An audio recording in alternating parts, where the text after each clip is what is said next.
My husband just told me his mistress is more important than our kids. So I made him prove it.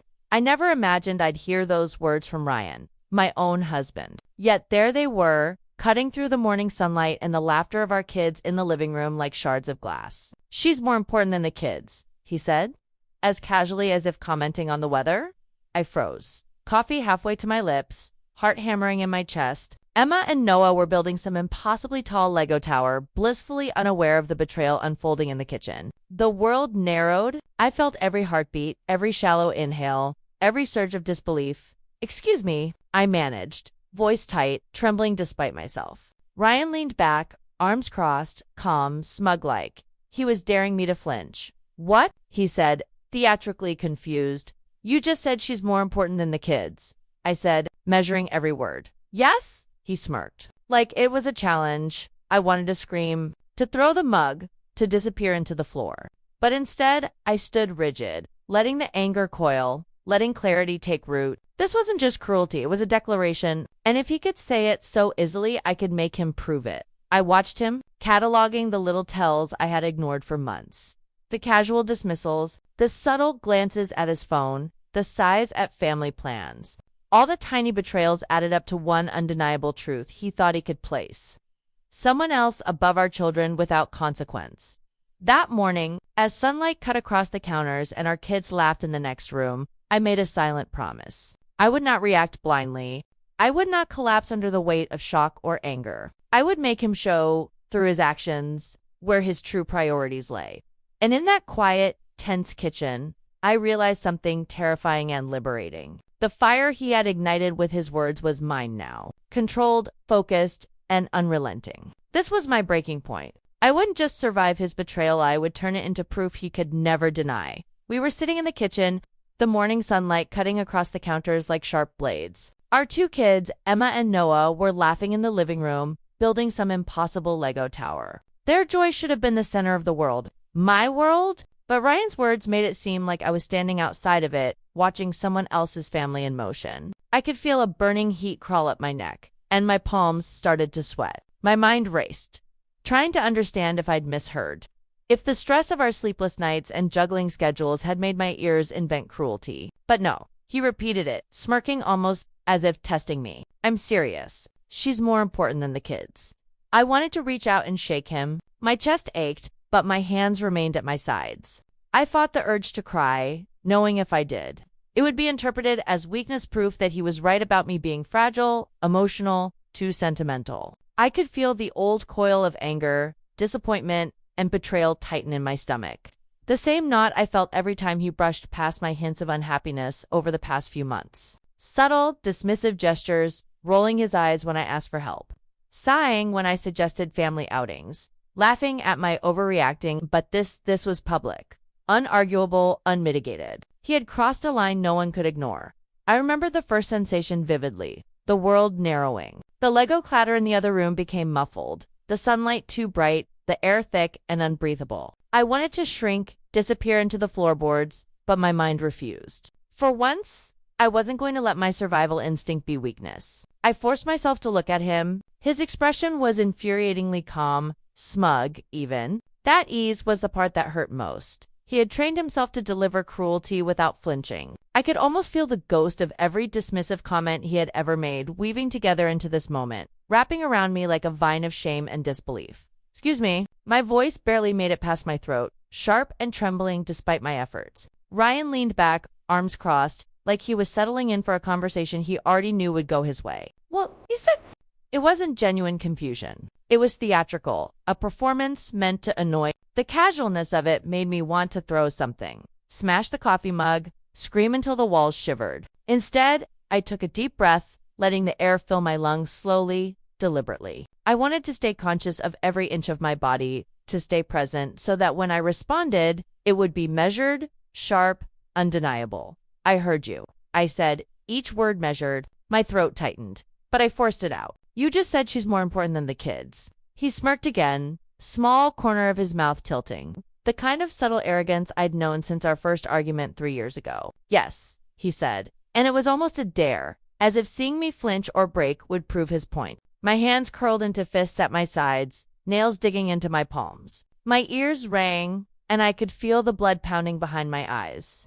This wasn't just casual cruelty. It was a declaration, a challenge. And the worst part, I couldn't believe I was married to someone capable of saying it with such ease. I stepped back slightly, letting a moment of silence hang in the air. Emma's laughter drifted through the wall, piercing my chest like an ironic counterpoint. How could someone claim to prioritize a lover over their own children and not be consumed by guilt? I wanted to scream at him, accuse him of being a monster, make him feel the weight of what he had just admitted. But part of me hesitated. I knew anger alone wasn't enough. It would satisfy nothing. The truth needed proof. I needed leverage. I needed him to show his words in action so there could be no denying the reality of what he was doing. I could feel the mental gears turning, the slow, deliberate shift from shock to calculation. My body remained rigid, but my mind began sketching scenarios, testing boundaries, imagining outcomes. I pictured how our lives could be disrupted by his choices. I pictured his excuses, his gaslighting attempts. And yet, underneath all of it, the stubborn part of me, the part that had survived sleepless nights, working 2 jobs, tending to sick kids, while he pursued his comforts, ignited. This part of me refused to shrink, to submit, to accept his betrayal as a permanent reality. That fire coiled tight in my chest, grew steadily as I considered the next move. The room seemed to shrink again, but this time I welcomed it. My vision sharpened. I noticed the little tells I had ignored before. The way he avoided looking at me when he brushed past my shoulders. The half-smile when I mentioned family plans. The subtle glance at his phone that always made my stomach twist. All the tiny betrayals now felt like threads, weaving a tapestry of proof that I could unravel at the right moment. And I knew, with an unshakable certainty, that I wasn't going to let him get away with prioritizing her over our children. Not emotionally, not practically, and certainly not without consequences. I made myself a silent promise, right there in the kitchen. As sunlight danced over the countertops and the children's laughter echoed through the house, I would make him prove his words. Not through confrontation fueled by uncontrolled rage, but through carefully orchestrated truth that left no room for denial. He had underestimated me. He had assumed silence meant submission. But I wasn't silent anymore. The fire burning inside me was tempered with strategy, patience, and a moral compass sharper than he could imagine. I was angry, yes, but above all, I was determined. By the time I left the kitchen and retreated to my bedroom, my hands no longer shook as much. I sank onto the edge of the bed, letting the reality of the betrayal wash over me. The ache in my chest was still there, raw and insistent, but it had been joined by something else. Clarity. This wasn't just about words spoken in a fleeting moment of thoughtlessness. This was about pattern, preference, priorities. This was about proving that a child's emotional well-being mattered more than a secret lover. And if he couldn't understand that, he would have to live with the evidence of his failure. And I would be the one to provide it. That night, I lay awake in the dark, staring at the ceiling, replaying his words, imagining the countless ways I could make him confront them. I visualized scenarios where he would have to choose. Moments where he could no longer hide behind excuses or charm. I thought about the children, their faces bright with innocence, and my chest ached at the thought of what they had already sensed in his distracted eyes. And yet, even in the pain, I felt a strange exhilaration. I had a plan. I had control over one thing, the truth. And I intended to make him face it, no matter how uncomfortable, no matter how furious he became. This was my breaking point, my pivot from despair to action. I didn't know exactly how it would unfold, but I knew one thing with absolute certainty. Ryan's words would no longer exist in a vacuum. They would have consequences. And I would ensure that the children and I were front and center when he finally had to confront the reality of his own choices. That fire that had been quiet, simmering for months under the weight of daily compromise and silent endurance, was awake now, and nothing could stop it. The morning after Ryan's words, the house felt heavier. The kids were cheerful as ever, running around with sticky fingers and mismatched socks. Oblivious to the storm that had broken inside me, I forced a smile, pretending the previous evening had been nothing more than a weird argument. But the tightness in my chest betrayed me. Every laugh, every shout sounded sharper. Piercing through the fog of disbelief I was still trying to shake. I moved, mechanically making breakfast, packing lunches, making sure their routines remained uninterrupted even as my thoughts churned with fury and humiliation. Ryan sat at the table, flipping through his phone, oblivious to the tension radiating from me. He didn't apologize, didn't acknowledge the seismic words he had dropped like a bomb in our lives. Instead, he offered a lazy smile, the kind that seemed to say, nothing happened, move on. I wanted to throw the cereal at him, to shake him until he realized the gravity of what he had just admitted. Instead, I clenched my fists beneath the table, nails digging into my palms, trying to ground myself. The children chattered happily, unaware of the emotional landmine they were living on top of.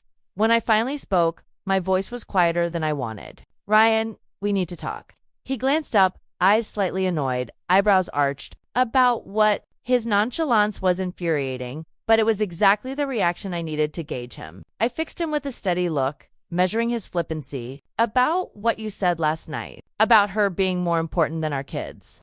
His smirk returned, subtle but infuriating. It's not a big deal, just a slip of the tongue.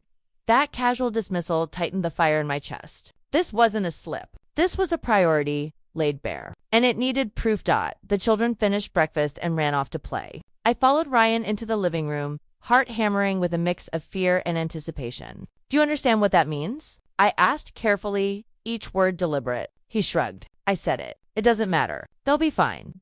My stomach turned at his coldness. Do you even realize what you're telling me? What you're teaching them? His expression hardened, as if my outrage was inconvenient, childish, unworthy of serious consideration. And yet, in that hardness, I saw the crack I'd been waiting for, the first clear sign that he believed he could dismiss me without consequence. That arrogance would be his undoing. I left the room then, pretending to retreat, but in reality, I was planning. I wasn't going to explode. That would only give him an excuse to accuse me of overreacting. I needed him to act, to prove himself, to confirm exactly where his loyalties lay. Over the next few days, I observed him meticulously. I watched the subtle shifts in his schedule, the excuses he used to dodge family commitments, the texts he typed in secret, every glance at his phone, every sudden meeting, every sigh when the kids needed attention became part of a larger picture I was assembling. Evidence, not drama, would be my weapon. The evenings were the hardest. I had to interact with him normally,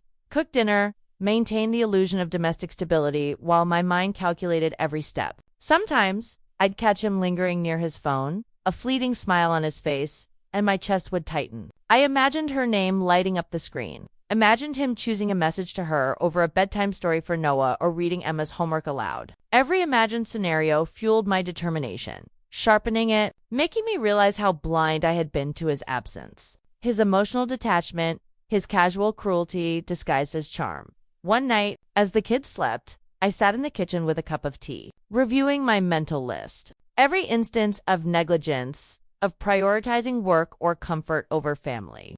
Every subtle preference for secrecy and secrecy over honesty was cataloged. I remembered last month's birthday when he forgot to call my parents and claimed he had other plans. I recalled last week when he skipped soccer practice with Noah, citing a sudden important meeting that conveniently conflicted with the time his mistress had free. These weren't isolated incidents. They were patterns. Patterns that, once exposed, would leave him no room to claim innocence. I felt a mixture of rage and sorrow, the two coiling together, making my body shake as I sipped my tea. Rage at the betrayal, sorrow at the thought of our children being treated as secondary. But underneath both, a steady current of resolve ran strong. I refused to let him off the hook with excuses. I refused to let his words float, unchallenged in the air, unproven, unpunished. I would create situations that demanded proof of his priorities. I would not manipulate, not cruelly, but deliberately. Every action, every test, would be constructed to reveal the truth clearly, publicly, undeniably. I began laying the groundwork carefully, quietly, scheduling small but unavoidable events that required his presence. School plays, doctor appointments, parent-teacher conferences, observing his reactions, noting the excuses, the dismissive tones. The tension when plans didn't align with his hidden life. It was exhausting work, mentally and emotionally, but necessary. I wasn't acting on impulse anymore. Impulse would leave room for him to deny. Precision, patience, and consistency were my allies. Every interaction became a puzzle piece. Every delay or dismissal a clue to how he valued or failed to value our family. The turning point came when I overheard him on the phone.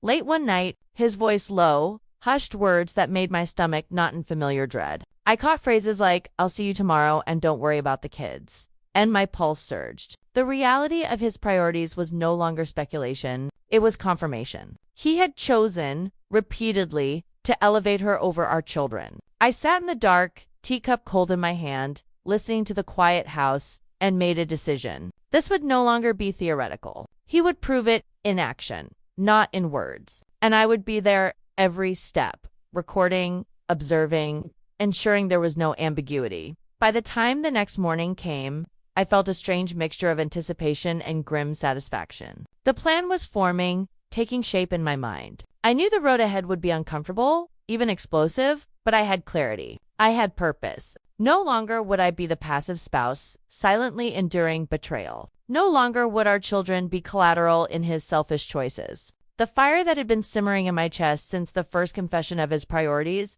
had solidified into a calm, unyielding determination. I would make him prove it. And when he did, there would be no denying the truth.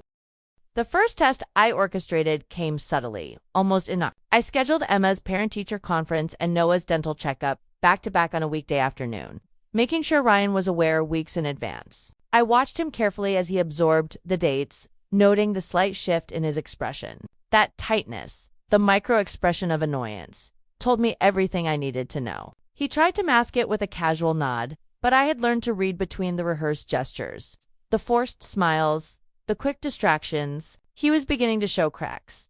The day arrived, and I watched Ryan's routine as though I were an investigator. The morning was filled with quiet manipulation, leaving the house early for work, forgetting key details about the kids' schedules, and checking his phone obsessively. He seemed perfectly composed on the surface, yet every glance toward the clock betrayed impatience, a desire for the day to move faster, for him to move on from obligations he now knew would be inconvenient. I followed this observation quietly, documenting mentally each choice, each hesitation, each prioritization that betrayed his words. When it came time to leave for Emma's conference, he tried to suggest I take the kids without him, brushing it off as if it were nothing. I stopped him with a calm but firm voice, watching his eyes flicker between irritation and disbelief. "This is your responsibility too," I said, deliberately slow, measured. "You said she was more important. Prove it, or show me your priorities."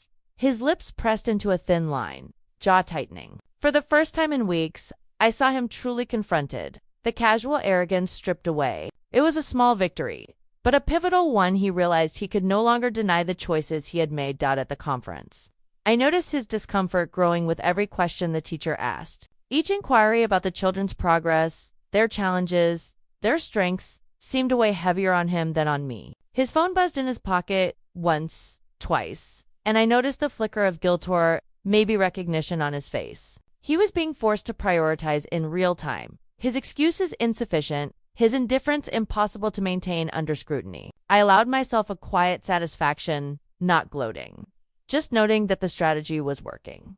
After the conference, I suggested lunch with the kids before heading to Noah's appointment. He wanted to leave immediately, but I insisted. "This is family time," I said, not raising my voice, but letting the weight of my words sink in. He agreed reluctantly, muttering about schedules and errands, but he followed. I watched him, silent, letting him feel the tension that he had caused. Each child's question directed toward him, each smile or small demand tested him, forced him to demonstrate where his true priorities lay. And quietly, methodically, he failed. The dental appointment was the next stage. Ryan's restlessness was palpable. He checked his watch repeatedly, shifted in his seat, answered messages with curt responses. I could feel the children's eyes occasionally flick toward him, noticing, sensing, but unaware of the magnitude of their father's divided attention. I stayed calm, grounded, guiding the children, focusing on their needs, while he faltered under the weight of his own choices. Each minor inconvenience, each small request from the kids, highlighted the distance between his words and actions, making the discrepancy undeniable. Later that evening, after the children were in bed, I reflected on the day. The exhaustion in my body wasn't from childcare alone, but from the intensity of observation, calculation, and emotional restraint. I replayed each moment, each reaction, noting the shifts in Ryan's demeanor. He was frustrated, flustered, defensive, but he was also confronted with reality, forced to confront the truth of his neglect and misplaced priorities. My chest ached from the tension, but beneath it, I felt a steady, deep satisfaction. This was more than revenge. It was clarity, accountability. Over the next few days, I intensified the tests subtly. I brought up hypothetical emergencies involving the kid's school or health. I watched his reactions, measured the hesitation, and observed how he negotiated conflicts between his mistress's supposed needs and the real, tangible needs of our children. Each test was carefully calibrated, enough pressure to expose his truth, but not enough to escalate into open confrontation yet. I wanted him to prove himself without realizing he was being tested. I wanted his duplicity to unravel naturally under the light of choice. One evening, I received a text that would have sent my heart plummeting a year ago, but this time I felt only resolve. It was from his mistress, casual, playful, claiming he had promised to see her later that night. I folded the phone in my hand, silent, and let the fire inside me settle. This wasn't about confrontation. It was about consequences. I knew that every choice he made would now be visible, undeniable, and morally unassailable. The mistress's messages were proof of his priorities in real time. And now, I had the opportunity to make him face it. Fully by the end of the week, I felt a quiet, simmering control. I was no longer reacting emotionally, no longer flinching at his dismissive. I had shifted from survival mode to strategic action. Every observation, every test, every forced choice the day brought was a step closer to exposing the truth. The fire that had ignited the night he made that cruel statement had evolved into a calm, steady blaze of determination. I wasn't doing this to punish recklessly. I was doing this to protect my children, to reclaim what had been undermined, and to finally make him confront the consequences of his own decisions. And so I waited, meticulously, patiently. The path forward was clear. I would not speak out of anger or frustration. I would not lose control. I would let his choices, his priorities speak for him. And when the moment came, undeniable and undeniable to all, he would have to prove exactly what he valued. The thought settled into me with precision and certainty. I was ready. I was prepared. And I knew, deep in my bones, that when he finally had to confront the truth, there would be no room for excuses, no denials, and no deflection. The children's well-being and my own integrity would finally be the center of the narrative, and nothing he could say or do would change that. The moment I had been planning finally arrived subtly, almost unnoticeably at first. I organized a weekend event that combined several unavoidable obligations: Emma's school play, Noah's soccer tournament, and a casual gathering with family friends. I made sure Ryan knew weeks in advance, framing it as a fun family weekend while privately anticipating how he would respond. From the moment he received the dates, his discomfort was palpable. He tried to negotiate, to suggest he could swing by later or skip one of the activities, but I held my ground. "You said she's more important. Prove it. Or show me where your priorities lie," I told him calmly, letting the weight of my words settle like stones in the pit of his stomach. The morning of the events, Ryan acted composed, but his small tells betrayed him. Restless pacing, checking his phone obsessively, a faint scowl he couldn't fully hide. Emma and Noah were buzzing with excitement, oblivious to the tension hovering over the family. I guided them gently, making sure they were prepared for each activity while observing Ryan silently. Every glance he threw my way, every muttered excuse, was cataloged. I didn't speak unnecessarily. I didn't argue. I simply let the situations play out, allowing his choices to reveal themselves. At the school play, I watched as he arrived late, flustered, and clearly distracted. He tried to focus on Emma, who was beaming with pride, but his attention repeatedly darted to his phone. I noticed the subtle tension as he half-heartedly applauded, his mind clearly elsewhere. The moment was small, almost mundane, but in it, the truth of his priorities shone brightly. He had the opportunity to be fully present, to engage, to celebrate his daughter. And instead, he fragmented his attention between her and another woman who wasn't even in the room. My chest tightened, but I stayed calm. This was the evidence I had been collecting, the proof that his words weren't empty threats. They were actions waiting to be documented. Next came Noah's soccer tournament. He had been practicing all season, filled with excitement and anticipation. I watched Ryan shuffle uncomfortably at the sidelines, checking his watch, scanning messages, whispering into his phone. At one point, Noah called for him after scoring a goal, expecting celebration, acknowledgement, encouragement. Ryan offered a quick nod, distracted, before returning to the screen in his hand. My stomach twisted at the contrast. I knelt beside Noah, lifting him up and celebrating his achievement, letting him feel the validation that his father had failed to provide. Ryan's discomfort grew. The children's happiness became a mirror to his negligence. The final piece of the day involved the gathering with family, friends, a casual dinner that was traditionally relaxed.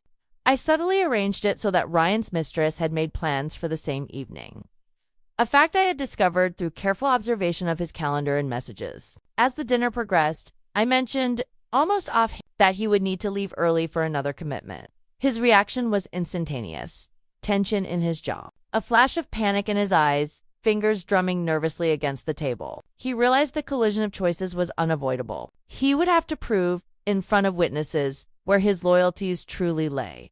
The moment of confrontation was deliberate. I directed conversations toward the children's achievements, challenges, and needs, ensuring he could not ignore them. I asked pointed questions about weekend plans, family obligations, and time with the kids. Each question forced him to choose between them and his hidden life. His excuses faltered under the scrutiny. The more he tried to deflect, the more transparent his priorities became. Friends, oblivious to the backstory, began to notice the subtle discomfort in his posture, the distracted glances at his phone, the lack of engagement with the children's stories. The truth was radiating outward, undeniable and unfiltered, when his phone buzzed. A message from the mistress. I deliberately allowed it to remain visible for a moment. His face paled slightly as he realized the message's timing and content were now obvious to everyone in the room. I maintained my composure, speaking about Noah's latest school project in a way that drew attention back to the children. Ryan's attempt to respond to both worlds simultaneously failed spectacularly. The split focus betrayed him. For the first time in weeks, I saw genuine fear, frustration, and helplessness. He understood fully that his duplicity could no longer be hidden or rationalized. By the end of the evening, the evidence was complete. Ryan's choices had been made visible, his priorities exposed, and the children's well-being remained at the forefront.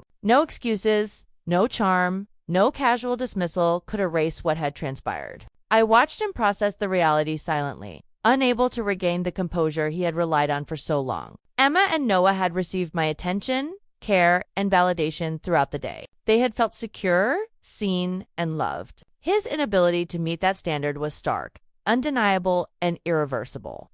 The drive home was silent. Ryan avoided my eyes, his posture stiff, his hands gripping the wheel in tension. I remained calm, quiet, internally satisfied. The fire of anger and betrayal had transformed into quiet triumph. The children were safe, happy, and secure. His words, once casual and cruel, had been tested and found wanting. The proof was not in confrontation alone, but in his choices, laid bare under pressure. I had orchestrated the scenario without cruelty, without spectacle, yet with undeniable clarity. That night, I reflected on the day, letting the emotional release wash over me slowly. Relief, validation, and pride swirled together, filling the spaces left by weeks of doubt and rage. I allowed myself to breathe fully for the first time in a long while. My children's laughter, their trust, and their joy were my victory. Ryan's shock and discomfort were proof of what I had long suspected. He could not, would not, put his family first when tested. And I had made sure that reality was inescapable, undeniable, and documented in the memory of everyone present. By the time the children were asleep, I felt an extraordinary sense of control and moral clarity. The day had unfolded according to plan, exposing the truth and reasserting my authority as their mother and protector. I didn't gloat. I didn't rub it in. I simply allowed the satisfaction of justice to settle into me. Solid, weighty, grounding. The fire that had ignited in the kitchen that morning, when Ryan had first admitted his betrayal, had become a steady, purposeful blaze. One that burned cleanly and without waste, focused entirely on protecting those I loved. For the first time in months, I slept with a sense of calm, knowing the evidence was undeniable and my children were secure. Ryan's duplicity had been exposed, his priorities tested, and his failure to choose rightly had been made clear. The satisfaction was not petty or cruel. It was deeply moral, rooted in the protection and care of my children. I realized, finally, that justice did not need to be loud. It did not need to involve confrontation or humiliation. It only needed to be true, visible, and unavoidable. The morning after the weekend confrontation felt unusually serene. I woke to sunlight spilling across the bedroom floor, the children still asleep, and a sense of quiet triumph settled over me. The tension that had been coiled in my chest for weeks had loosened, replaced by a steady pulse of satisfaction. I moved through the house deliberately, quietly checking in on Emma and Noah, making breakfast, and packing lunches with calm efficiency. For the first time in a long time, I felt fully present in my own life. fully in control of my choices and their consequences. Ryan was quiet that morning, the absence of his usual smugness or dismissive tone noticeable. He avoided eye contact, quietly making coffee while I prepared the kids' meals. I felt no need to gloat, no desire to punish. The validation I had sought was already embedded in the day's events. The way I had prioritized the children, ensured their happiness, and revealed the truth of his choices without drama or spectacle. I realized that justice, when executed with patience and intelligence, had a quiet power that revenge often lacks. At breakfast, the children chatted happily, oblivious to the moral reckoning that had taken place behind the scenes. Emma proudly recounted a detail from her school play, while Noah eagerly explained a new soccer move. I listened attentively, giving full attention, laughter, and encouragement, silently contrasting my behavior with Ryan's distracted attempts to multitask between his phone and their conversation. The children noticed the difference intuitively, their smiles broader, their voices louder, and their trust in me reaffirmed. I felt a deep, unshakable sense of fulfillment. Later that day, Ryan attempted a conversation, tentative, as if testing the waters for reconciliation. I know things were difficult this weekend, he said, carefully choosing each word. I met his gaze steadily, my expression calm. They were, I replied simply, and they shouldn't be taken lightly. Priorities have consequences. Ryan, you need to understand that. His face tightened, and he swallowed, words failing him. I could see the recognition in his eyes, the understanding that he could not undo the exposure of his choices, nor escape the reality that his family's needs had been clear, visible, and uncompromised. The following weeks unfolded in a rhythm of quiet but deliberate restoration. I focused on our children, ensuring their routines, happiness, and sense of security remained intact. Ryan's attention to them improved slightly, but the dynamic had shifted irreversibly. He could no longer dominate the narrative with charm or excuses. His priorities, tested under the scrutiny of real-life scenarios, had been publicly, undeniably revealed. I allowed him space to reflect, observe, and adapt, but I maintained the boundary firmly. My children and their well-being came first. Without negotiation, one afternoon, my mother called, a note of relief in her voice. "You handled that beautifully," she said, and I felt the satisfaction of external validation, though it was secondary to my internal sense of justice. "I had to," I replied quietly. "Not for me alone, but for the kids. They can't see me crumble. They can't see me shrink when someone tries to minimize their worth or mine." I reflected on the subtle victories, the way Emma now confidently shared accomplishments with me, the way Noah sought guidance and felt secure in my response, and the quiet, recalibrated presence of Ryan, now forced to witness but no longer dominate the family narrative. I thought about the lessons embedded in the weekend's confrontation. Justice did not require dramatics, nor did it require cruelty. It required clarity, consistency, and courage, the courage to let actions speak louder than words. By orchestrating situations that highlighted choices and consequences, I had revealed the truth without compromise. My children saw integrity in action, not lecture. They experienced protection, not resentment. I had proven, both to myself and to Ryan, that words alone are powerless when unbacked by prioritization and responsibility.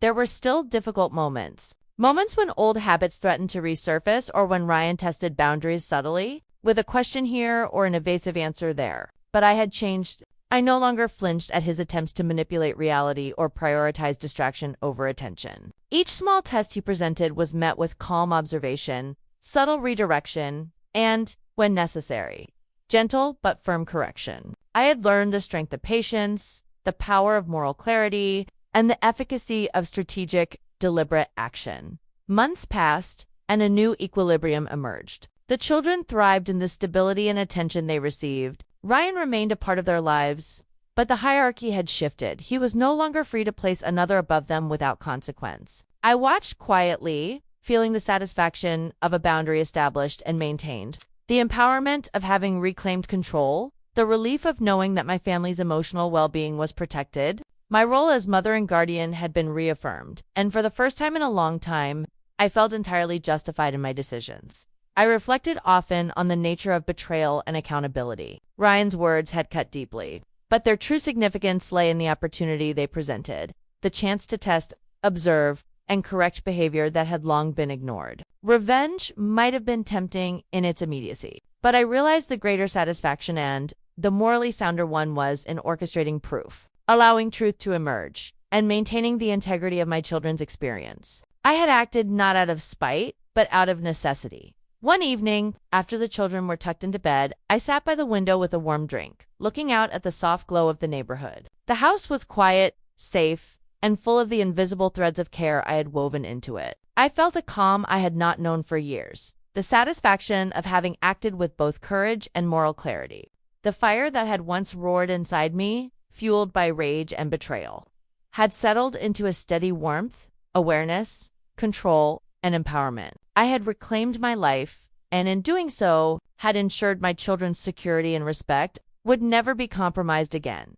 The lessons of that period would stay with me. Words have power, but actions define reality. Betrayal can be a catalyst for clarity if met with patience and resolve. Protecting those you love requires vigilance, courage, and unwavering boundaries. I had seen the consequences of divided priorities and had acted decisively to correct them. In the quiet, as the city hummed softly outside, I allowed myself a small smile, knowing that justice, like love, is not always loud, but when enacted wisely, it is unmistakable, undeniable, and lasting.